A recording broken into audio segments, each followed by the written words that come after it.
Se trató ayer precisamente, estuvimos viendo cómo logramos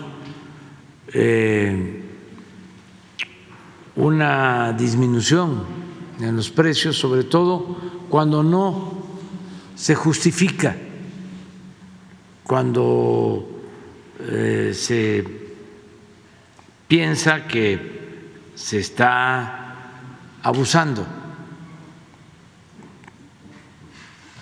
Sobre eso tratamos en los básicos, y lo cierto es que son muy pocos los productores o los que distribuyen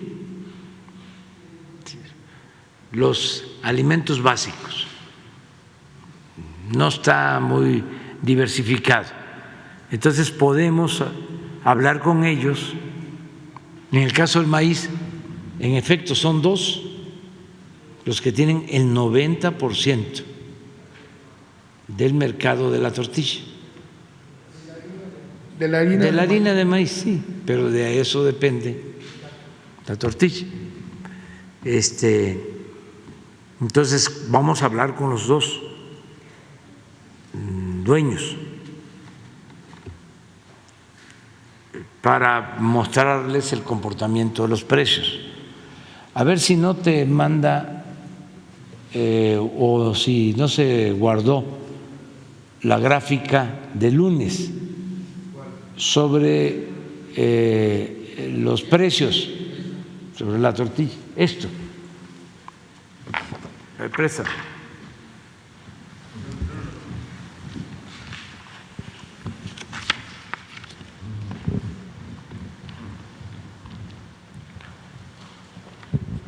Ese es el precio de la tortilla en autoservicios. Ahí no hay problema, pero la verdad es que venden poco. La mayor parte de la gente sí compra la tortilla en las tortillerías. Este es el precio en el maíz amarillo, que se usa básicamente para el sector pecuario, porque el consumo de maíz en México para el consumo humano tiene que ver con el maíz blanco. Entonces, este es el precio en la tortillería, que va creciendo. Esto es lo que nos está preocupando. Pero va creciendo a la par de Maseca.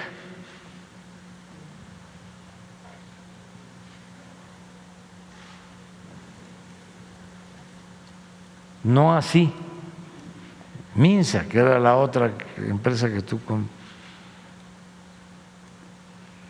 Y esta es una empresa que ya tiene mucho tiempo, pero el señor Juan González,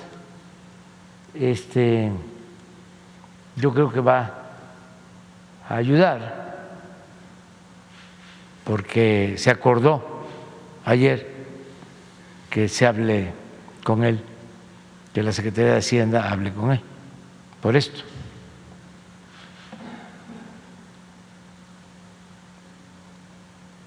Escuchar cuál es la justificación. O sea, lo que no se puede, que en una época de crisis, de inflación, de carestía, se obtengan ganancias extraordinarias.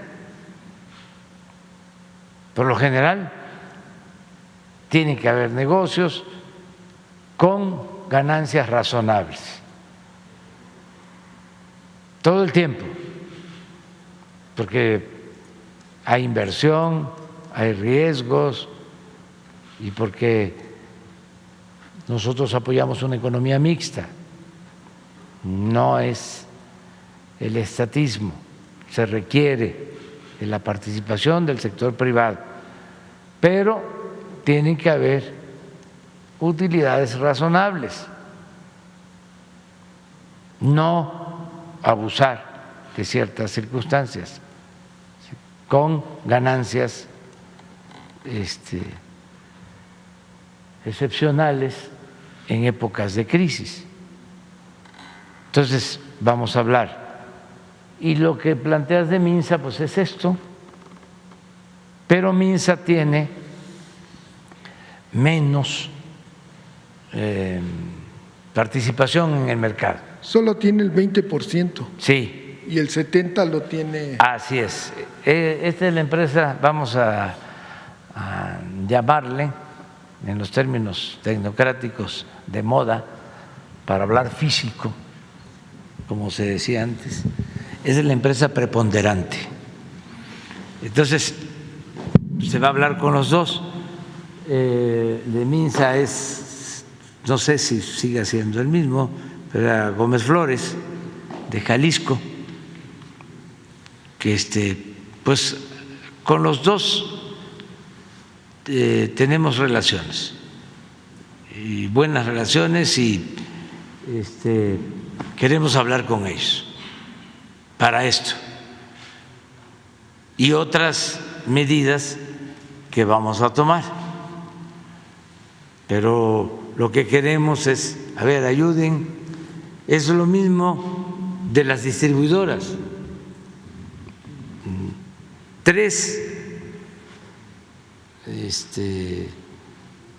cadenas comerciales venden el 80%. O sea, es Walmart, es Chedraui y Soriana. 3, pues también vamos a hablar con los 3 para los básicos.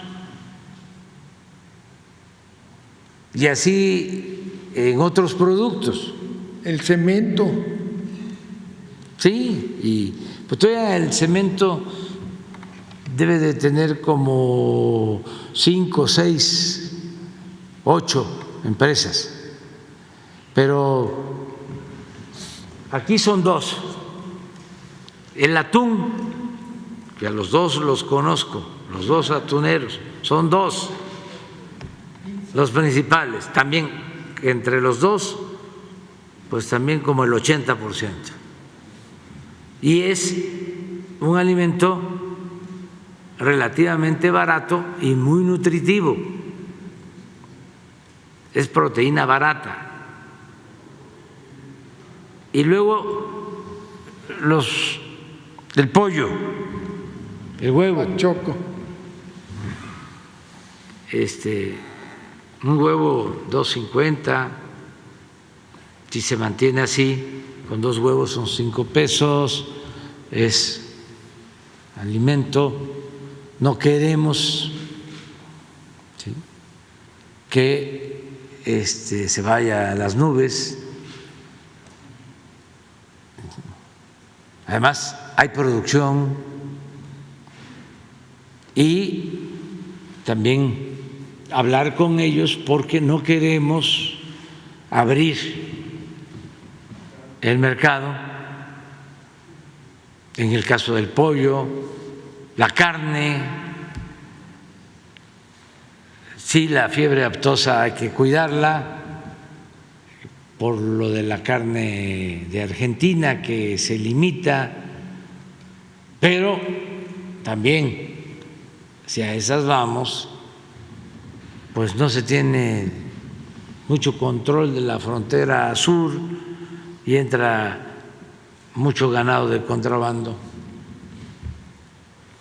sin control sanitario de Guatemala, y habría que preguntarse qué es mejor, la sanidad animal en Guatemala que en Argentina o que en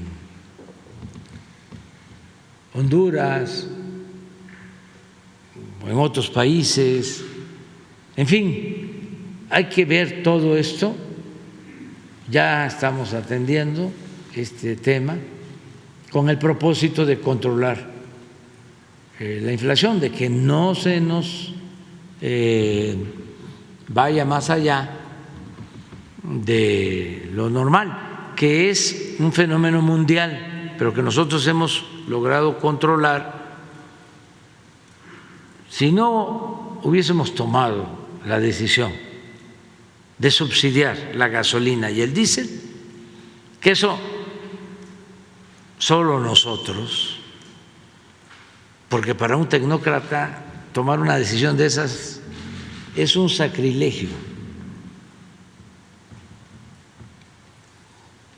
Ellos tienen otras fórmulas, pero nosotros nos ha funcionado, porque sí es un subsidio que se paga, pero si no hubiésemos tomado esa decisión, tendríamos la inflación en 14%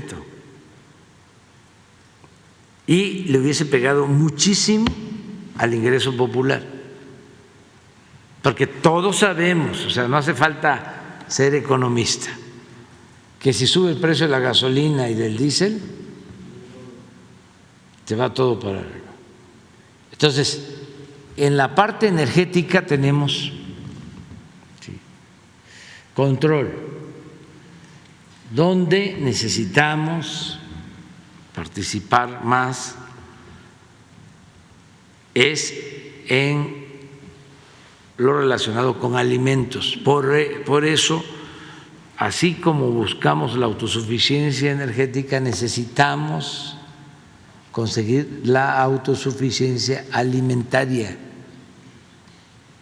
y producir cada vez más básicos. En el caso del frijol tenemos ya resuelto lo del abasto, ya está controlado el precio porque Diconsa tiene frijol suficiente. Pero el caso del maíz es distinto. Tenemos autosuficiencia en maíz blanco, nos falta la autosuficiencia en maíz amarillo, y ahí tenemos que cuidar que no haya transgénicos y que no se use maíz amarillo para consumo humano. Eso lo tenemos que cuidar, porque sería muy fácil decir abrimos, ¿no?, y que entre maíz amarillo, pero no queremos transgénicos.